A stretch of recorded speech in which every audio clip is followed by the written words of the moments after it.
Broadcasting from the heart of the nation, the next generation in conservative talk radio.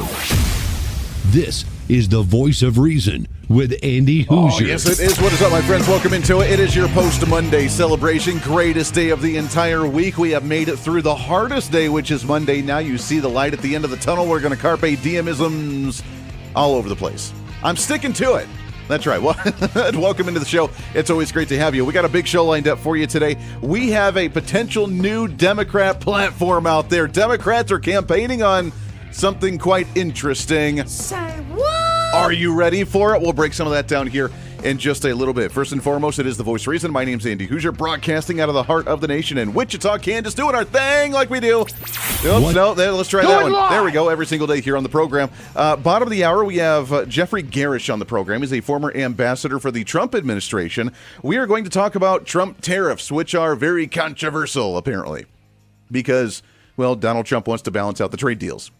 So we'll get with him in just a little bit and talk about that. Also, right out of the gate here, we sat down earlier today with Congressman Bob Latta. Been a while since we've chatted with him. He is from the 5th Congressional District of the state of Ohio. As we talk about the government shutdown, the funding for Department of Homeland Security, the SAVE Act, and where we're at in Washington, D.C., because apparently that's not going anywhere. The speculation is we could see a government shutdown for at least a week or more. Is that really true? And could we see an end to the filibuster soon in the Senate in order to pass the SAVE Act along with other pieces of legislation? We did all that and more with Congressman Bob Latta from the 5th District of the state of Ohio, and this is what he had to say. Congressman, how are you, my friend?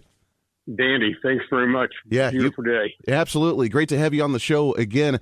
First off, we got to talk about government shutdown. House, you guys did your job actually passing the appropriations process and then repassing again Department of Health and Department of Homeland Security funding. This is getting a little crazy. The reforms of ICE, the calls for the abolition of ICE altogether. Congressman, I don't know where we're going to get out of this and when we could see the government fully open again. Well, I think people need to remember the Republicans in the House of Representatives, we've done our job. The Senate tried to do their job, but again, it's Schumer and the Senate Democrats. And again, we didn't get any really Democrats to support this legislation as it left the House. So it's important that people realize that with when you think about Department of Homeland Security, it's just not ICE, and that's all you hear about. Well, you have the Coast Guard, you have the TSA, so all those people working at the airports. You have FEMA there, you have the Border Patrol. So you have all of these different branches underneath of it. And it's important that they get funded and get funded quickly. Yeah. And that's, again, since we went in another, even a partial shutdown, I once again told the House, don't pay me, because especially with those people who are out there on the front line and our Coast Guard, I don't think members should get paid either. Yeah, no, absolutely. Do you think it was a mistake for the Senate to even split DHS funding away from the rest of the appropriations? Because you guys passed those in a big lump sum with all the appropriations at the same time. Was it a mistake to try and separate those to even have a conversation about reforms at this point in the game? Well, and that's a problem. Did they really think the Democrats were going to sit down and actually try to honestly have a honest conversation over this? Yeah. Again, this kind of gives them an out. You got 96% of the government funded, and so all of a sudden now they can say, well, we're going to get rid of ICE, but they better be careful what they wish for. Yeah. And we've seen with Homan going into Minnesota, they pulled these people back out, and these people perform a necessary job. I mean, people always have to remember. It was Joe Biden, before he even took the oath of office, that said, hey, the border's open. Over 10 million people crossed. And with those 10 million people, it was the Border Patrol that always told us, on my 4 visits down there, the ones they really were concerned about were the ones they called the gotaways. These are the people that did not want to get caught. Right. And the question is, who are they, where are they, and what are they up to? Yeah. It's insane. Hopefully we can get this resolved relatively quickly. Like you said, it's more than just ICE funding. And while they said they wanted basic reforms, now we're hearing the calls to just remove the agency altogether, and that's kind of insane. Let's shift gears slightly to the SAVE Act. That's caused a lot of controversy as well. The Jim Crow laws 2.0, according to the Democrats, by saying that we're going to have voter ID laws in the nation. Congressman, again, you guys were able to pass this out of the House of Representatives. What did that conversation look like, and why in the world did you only get one Democrat vote on this in the House? Well, once again, if you think about what you have to have, you got to have an ID to get on an airplane. You got to have an ID to buy a beer about everywhere in the country.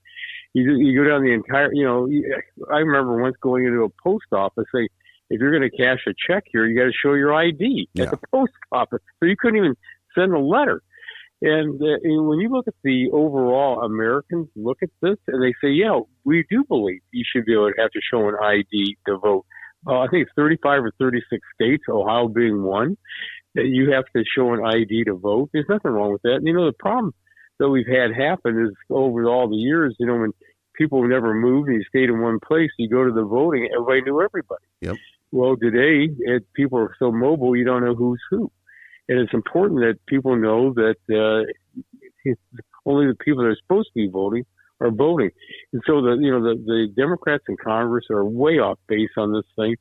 Even Democrats as a majority believe you should have to show an ID. So it's ludicrous on their part, but it's important that you have making sure that we have very fair and secure elections out there. Yeah, I've just never understood their argument against it, because their argument is such a derogatory remark where their claim is the fact that minorities and apparently women are too poor and too stupid to update their IDs, to update their state-issued IDs, and therefore by forcing people to actually have an issued ID in order to present that at the voting booth, that minorities especially, they're just too poor and too stupid to figure out how to do that. Like, I would think that that's one of the most derogatory remarks that you could make. Well, if you think about your driver's licenses, like here in Ohio, if you don't have a driver's license, they'll issue a state ID, so you have an ID. So if you go in for, not just for voting, but for anything, to go cash a check or whatever, you've got to have an ID. So I think it's a losing issue on their side, but it's an issue that the American people truly believe in, that you need to have an ID to vote. Yeah, it's insane. We're talking with Congressman Bob Latta, great state of Ohio, from the 5th District. Let's shift gears to the economy for just a moment. We saw for the month of January that inflation's at a record low at 2.4%. We haven't seen those numbers since March of 2021, still remnants of the past Trump economy. And we saw wages go up for the first time in a long time as well for January, getting the economy back on track when we see no tax on tips, no tax on overtime, no tax on Social Security with the passage of the One Big Beautiful Bill. Congressman, are we on the brink of the quote-unquote golden age of America that President Trump talks about? Well, you're right. When you look at where inflation is today, people have got to go back and remember it was Joe Biden and the Democrats that took inflation at 9.1%. And Joe didn't even remember that he was the one that caused it. He said, I didn't do that. He said, oh, yes, you did. And then when you look at the unemployment rate at 4.3%, I have about 86,000 manufacturing jobs in my district. You go through any business, any hospital, anywhere. And the number one issue you have out there, and I'm going to be going through them tomorrow, that people say we can't find people to work. So when you look at where we are out there, I think the economy is, moving along. But at the same time, it's because of what you brought up about that One Big Beautiful Bill, or the Working Families Tax Relief Act, is that if we had not acted, and again, Republicans had not acted, back in 2017, they got this economy moving, and then everything was going to expire at the end of last year, everything that we had done. And people would have gone crazy to see how much their income taxes would have skyrocketed on April the 15th. So we're going to ensure that Americans keep those dollars in their own pocket. That we're going to ensure that, small businesses out there have the ability to keep operating, especially under what they say the 199 provision. Yeah. And it's important because, again, if all of a sudden you tax the daylights out of small businesses, you tax the daylights out of businesses, what are they going to do? Some are either going to close, or they're going to have to pass that tax on to who? The consumer. Yeah. No, it's insane. At the same time, I know the economy is trying to get back on track with the quote-unquote the trigger word of the day, affordability. I know you're on the Committee for Energy and Commerce. Let's talk about energy because that's helping lower a lot of these prices right now. But we're getting oil reserves back on track. We're seeing the energy market actually realize that we have a major demand coming up relatively soon. We saw the announcement of the EPA and the Trump team last week talk about some major deregulation. It sounds like the energy has been a major focus right now for you guys in Congress and for Trump. Well, let's go back to that one big, beautiful bill. One of the things he said was, look, we're not going to subsidize electric vehicles. And what I've always said, and Republicans say, we think the American people should have that choice, what they want to drive, not the federal government mandating it. And when you look at what the Biden administration had done, they put unreasonable, unattainable standards out there for internal combustion engines. So the companies, all the car companies just say, we could never meet them. And so we got rid of that. We got rid of that $7,500. We're going to make sure that people drive what they want. But also on the oil and natural gas side and everything else we've done on the nuclear, we need more power in this country. I serve as the energy subcommittee chair. And when you think about we're taking, and this is massive, 115 gigawatts of power offline, that's coal. And then we need 160 on top of that. So we're down 275. And if we don't have that power out there, my people that work in manufacturing and any place else can't afford to keep the lights on. Yeah. So, when we go to the gas pump, people always remember we're gasoline prices with Joe Biden. We looked at, $4.50, $5 in parts of the country. And what the Democrats are doing and Governor Newsom out in California, they're forcing all the refineries out that they might be paying $7 a gallon for gasoline in some areas of California in the very near future. Yeah, it's insane. And you brought up nuclear, by the way. Last question for you, Congressman, as we wrap things up. Are you seeing a renewed focus on the nuclear side of things? I know the technology is beginning to grow again. We're seeing new technology come out. Here in Kansas, we saw the very first mini reactor that was built underneath the small town of Parsons, a mile down underground, as kind of an experimental trial thing. It's really exciting. Are you seeing a lot more businesses and areas focused on nuclear power? Well, and in fact, there's just an article in the Wall Street Journal this morning about a small reactor that the military is looking at. There's another project there. The military is working with the Department of Energy, these smaller ones, and they're small modular reactors. Even though, we had two large ones go online. The first one's going online in the mid-1970s. The only way we're going to be able to meet the upcoming power demand is by nuclear. And I think you're seeing a seismic shift in Washington over the last 10 years. If somebody had said nuclear 10 years ago, you'd have been laughed out of town. Yep. And today people are saying, you know what, we have to have nuclear. And I've had legislation on uranium because we have to have it. I believe we should recycle our spent nuclear rods. The French have been doing it for decades. We have over an estimate of 100 to 150 years of power just from those spent nuclear rods that we have stored all around the country at the nuclear sites right now. Yeah, it's exciting. I love seeing the transition that we're seeing, and you know what, the demand is forcing us to go that direction and away from some of these other alternative energies that we've been really trying to focus on that have done not a whole lot for us in general. It is Congressman Bob Latta from the 5th District of the great state of Ohio. Great update from Washington, D.C. Congressman, as always, we always appreciate the time, appreciate what you guys are doing up there. We look forward to getting you back on the show again soon. Greatly appreciate it. Have a great day. All right, Congressman Bob Latta from the 5th District of Ohio. Great conversation with him earlier today. And where are we at with government shutdown? It doesn't seem like it's going anywhere anytime soon. We'll break some of that down when we come back around the corner for your post-Monday celebration here on the program. Stay here. This is the Voice of Reason with Andy Hoosier.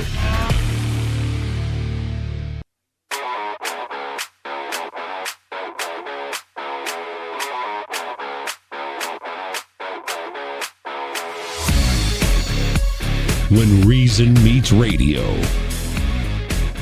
This is the voice of reason with Andy Hoosier. Yes, it is. What's up, my friends? Welcome back into it. It is your post-Monday celebration here for the voice of reason. By the way, if you have not signed up for our newsletter, it is coming out the first Monday of the month. I will have it on time this time.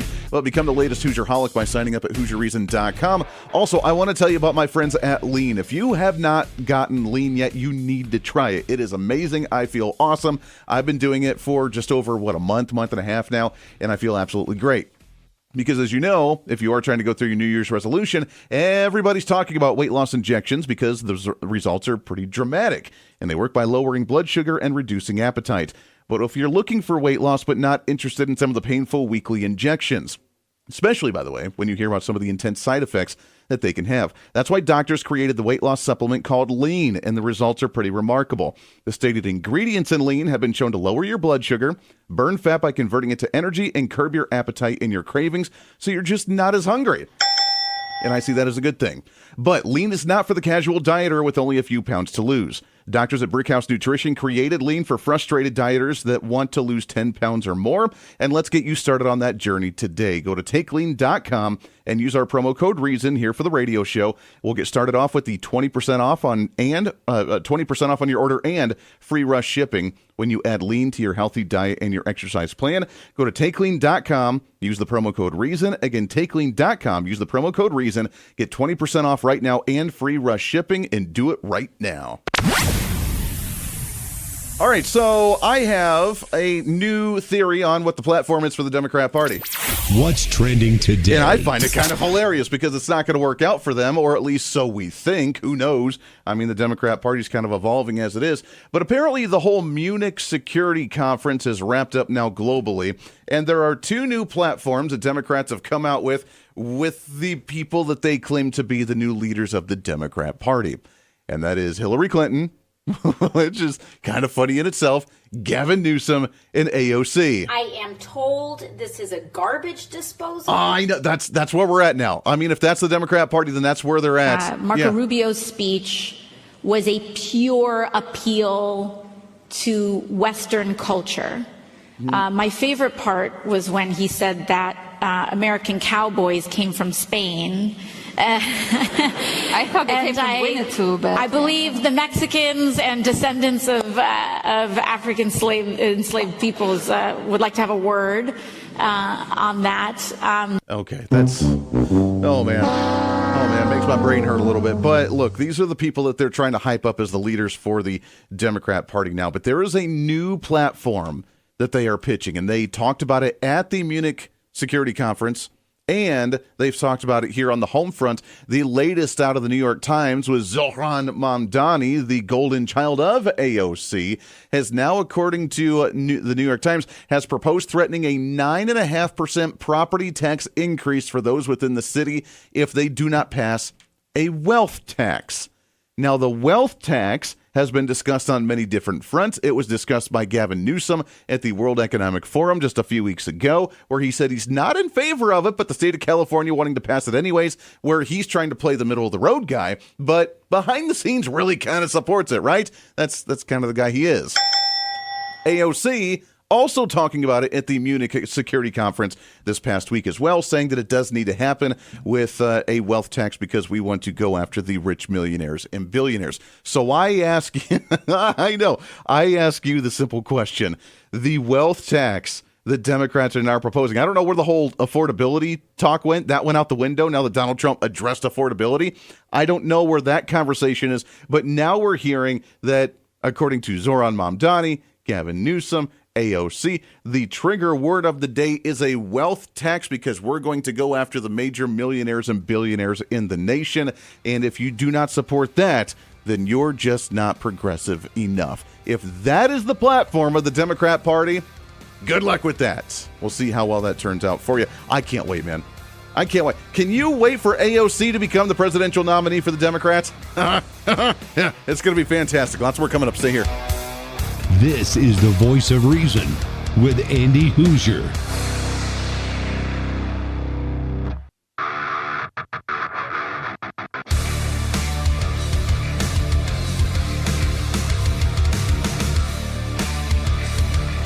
Truth, reason, and common sense.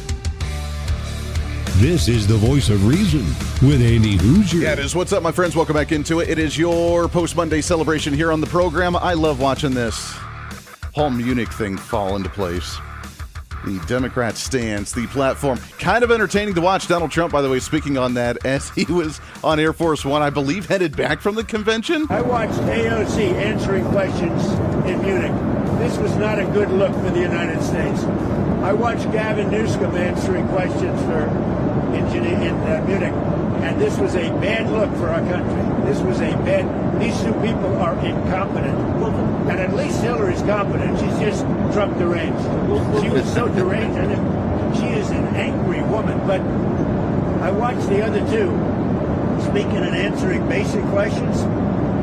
Look, Gavin has destroyed California, and AOC. I never heard her speak very much, and they started answering questions. She had no idea what was happening. She had no idea how to answer, very important questions concerning the world. Well, she just can't do it. She really can't. By the way, that's our favorite person here on the program, right? I am told this is a garbage disposal. Come on, man. That's please. If there's a higher power, which we know there is, we cannot wait to see AOC become that presidential ticket candidate for the other side, because it is going to be a major bomb on there. And all right, let's shift gears a little bit. Speaking of what's trending today, speaking of foreign policy, the trade battle that's going on, trade deficits that Donald Trump's been working on, the economy that's starting to uptick. As you know, we saw for the month of January, we saw low inflation, 2.4%, the lowest that we've seen since March of 2021.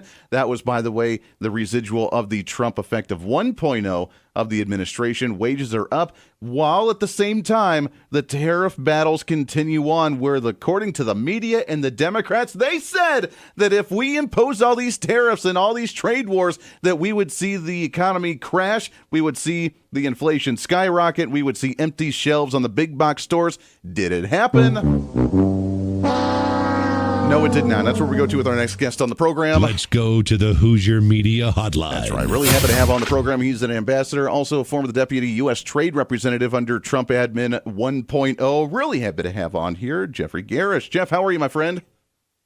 I'm doing well, Andy. Thanks for having me on. Yeah, thank you for coming on, my friend. Excited to chat with you. What a time we're living in right now. We see what Donald Trump says is the quote-unquote golden age of America right around the corner, with the tariff battles that are still going on. And while the media and the quote-unquote economists and the Democrats and all these people are talking about hysteria about how bad these trade wars are going on right now, doesn't seem like to be affecting us like they told us, Jeff. No, that's absolutely right. All these people have been proven wrong time and time again. They, as you said, they warned everybody that when the president came into office and started imposing tariffs, that the economy was going to fall apart. We were going to see spikes in inflation, and it was going to be a complete disaster. And just the opposite has been true. The president has been getting win after win after win in the trade space. The tariffs have been effective, and he's used them to get a number of trade deals around the world as well. I think right now we're getting close to 20 trade deals that he's negotiated, where we're getting access to other countries' markets, and we're keeping the tariffs in place to make sure we're incentivizing the return of manufacturing and investments here to rebuild our manufacturing base that was so decimated after decades of failed U.S. trade policies. The president's done an amazing job in turning that around, and he's been very focused on it. Yeah, no doubt. Talk about the difference between when you were with him, obviously with Trump Admin 1.0, and now the mindset of Donald Trump, and the difference on how he's been enacting policy, because he came out out of the gate running hard for this Trump Admin 2.0, and we impose these tariffs within months of the administration kicking off and getting things established. A little bit different from what we had seen in the Trump Admin 1.0, where he tried to do some of this but didn't really get very far. What do you think the big difference is here? Yeah, he really has focused on really coming out of the gates very quickly, and he's using other tools that are available to him beyond what he used in the first term. He's using, he's putting tariffs in place under the International Emergency Economic Powers Act, IEEPA, as we've all heard it referred to, which gives him a lot of flexibility to put tariffs in place very quickly and to adjust them as necessary as he goes forward to achieve different purposes. And he can use them, and he is using them, not only for pure trade purposes, but to address other foreign policy issues that we're experiencing around the world. He's threatening them on countries that are trading with Iran or trading with Cuba, and he can use them in a number of different ways. And I think what he wanted to do coming in, the first term was important because what we were doing was basically turning the ship around in trying to reverse these failed trade policies of the past. And that took some time, but he was very successful in doing it, and he was very committed to doing it. And then now coming in this term, he hit the ground running and was ready to go forward very quickly and use all the tools available to him. And he's been doing it very effectively. And he's got a great team around him that are putting all this in place. Yeah, no, absolutely. What does the relationship look like for the United States and other nations? We hear the rumor and, again, the fear-mongering, the hysteria from the other side that says that by imposing these trade wars and imposing these tariffs and trying to bring these countries to the table, that it's going to scare them off and that it's going to make them run to other nations for their resources and run to other nations to create better trade deals with them and not worry about all these tariffs being imposed by the United States. Is our relationship with these foreign countries better or weaker, do you think, under these current trade policies? I think it's better because, the fact of the matter is we have the biggest market in the world. And, who are the alternatives for these countries? Are they going to go to China? They're of course they're not going to go to China because the fact is China puts in place the strongest, burdens on any country trading with them. And they're going to always look to take advantage of other countries just the way they've done historically. So these countries don't, have a good option other than the United States. And we've always been their strongest ally and their strongest defender around the world. So, they don't really have a good alternative to go anywhere else other than the United States. And the fact is, I think there's a lot of recognition in other countries and around the world that, yes, the rules of the trading system have been flawed and problematic, and there's real problems with them that the president has identified. And I think they recognize we do have to address those.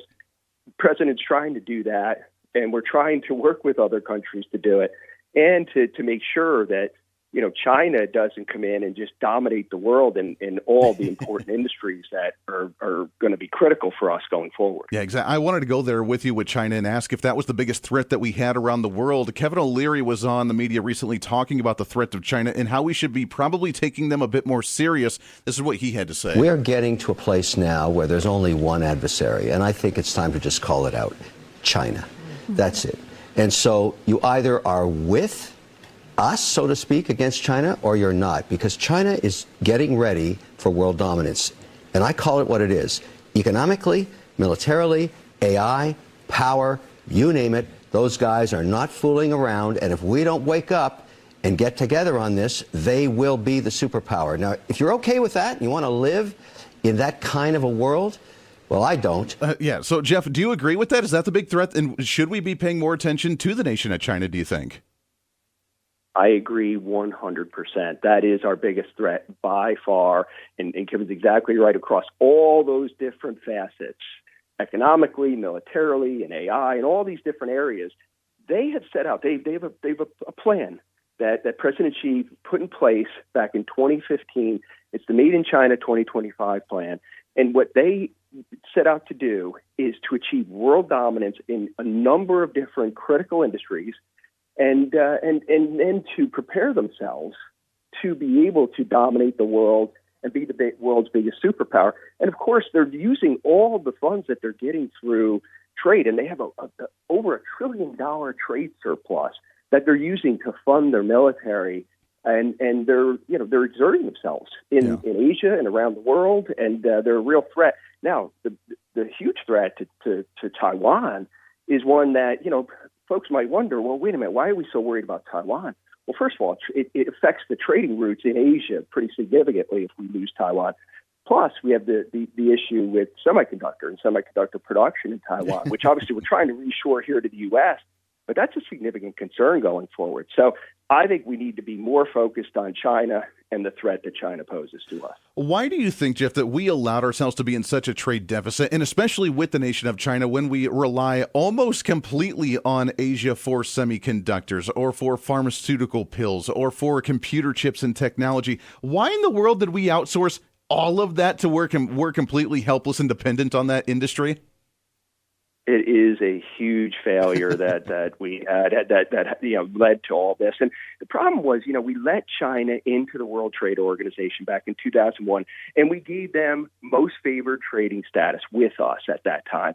And because of that, they took advantage of us. And a number of companies here in the U.S. thought, oh, well, China's a big market. We'll take advantage of that market. It'll, them getting into the WTO and us giving them normal trade relations, that'll open up the Chinese market. Well, that was just a fallacy at the time, and it's been proven wrong, and I think we suffered as a result of it, because all it did was open up our market to the Chinese, and they've taken advantage of it, and now we're paying the price. But I will say the president started with the first term. He recognized it, and I will say the president's been talking about this for decades. He's recognized the problem well before he became president. Sure. But when he became president, he took action right away, and he's become even more focused on it in this term. Well, and we need to, but it's very difficult to do because, like you said, no one else has done it. No one else has been able to flex that muscle or use the leverage that we have, and that's made it very difficult for him when he's tried to do it right now. We're talking with the Ambassador Jeff Gerrish. He is the former Deputy U.S. Trade Representative under the Trump admin 1.0. Hang on the line, Jeff. When we come back, I want to continue this conversation and look at the long-term trade agreements, what we can do to leverage other nations. We just came out of this Munich Security Conference. The Democrats that have now tried to publicly and globally shame the Trump administration for their own political leverage. Not sure if it's quite working well for them or not, but we'll speculate on some of that when we come back around the corner for your Voice of Reason on a Tuesday. Stay here. This is the Voice of Reason with Andy Hoosier.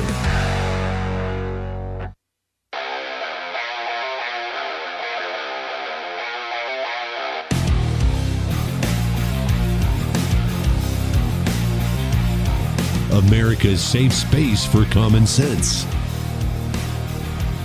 This is the Voice of Reason with Andy Hoosier. I worry about AI. I worry about a number of things, Martha. I worry about companies using artificial intelligence to surveil Americans.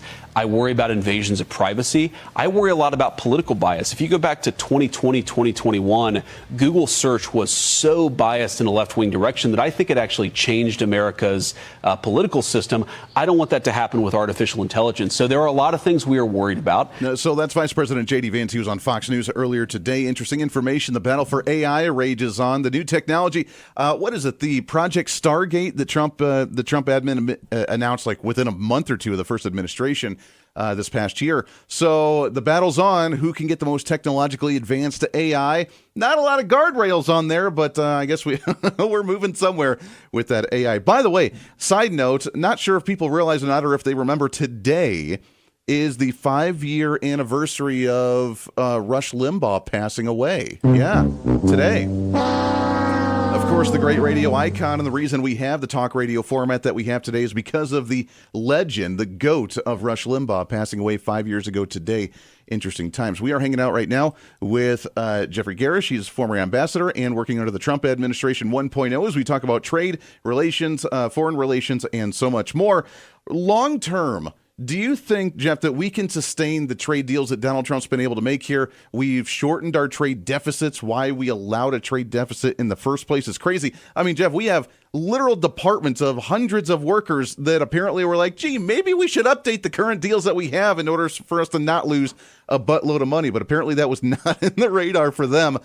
Can we sustain this long term, and can we actually start seeing a trade surplus in this nation because of trade policies?